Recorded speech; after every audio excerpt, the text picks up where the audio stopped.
Un monsieur au nom de Robert était un monsieur qui rencontra une fille au nom de Chibola.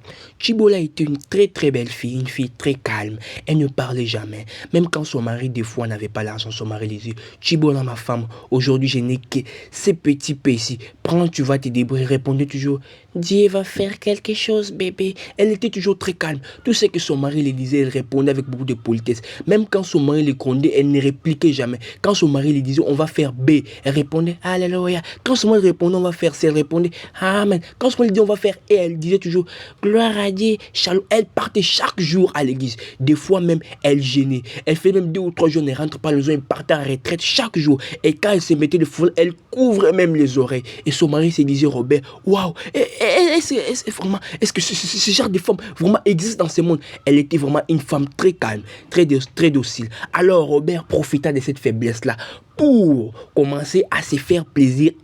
Il commença à faire des choses qu'il n'avait pas l'habitude de faire. Il commençait à aller dans des bars. Des fois, il faisait 2 ou 3 jours, il dormait. Des fois, il ne dormait plus de l'argent à sa femme. Il amenait des femmes. Il y avait des rumeurs qui circulaient que son mari le trompait, tout ça. Alors Chibola, un jour, son mari alla pour aller se laver dans la douche. Son mari, surpris, vit qu'il n'avait plus son sexe, il cria: hey!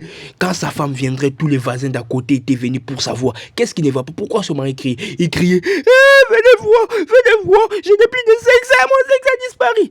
Quand on appela les pasteurs commençaient à chercher, tout prier, mais il n'y avait pas de solution. Alors Chibola, rempli de colère, dit à son mari: tu mérites ça. C'est Chibola qui avait fait ça à son mari. Elle avoua qu'elle était partie chez un féticheur, chez un marabout, pour faire ça à son mari, pour lui payer de la souffrance que son mari lui faisait. Parce que son mari ne prenait plus soin de lui, ne lui payait plus l'argent de lait de beauté, ni des mégas. Et alors il avait fait ça pour payer ça à son mari, pour se venger. Alors, que cette histoire puisse vous donner une leçon de là où tu vas écouter ces messages, là où tu vas écouter cette vidéo. N'oublie pas de t'abonner. Mon ami, dans la vie, fais attention. Fais souvent attention aux gens qui sont calmes. Souvent, ces gens-là donnent des signes.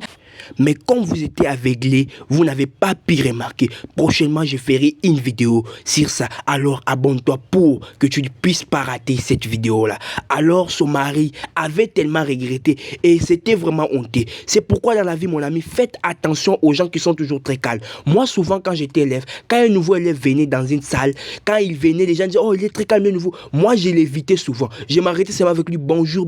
Parce que les gens qui sont très calmes, vous ne savez pas ce qu'il peut penser. Vous ne savez pas ce qu'ils ont en tête. Vous pouvez les faire souffrir, vous pouvez les faire des choses. Il va toujours garder.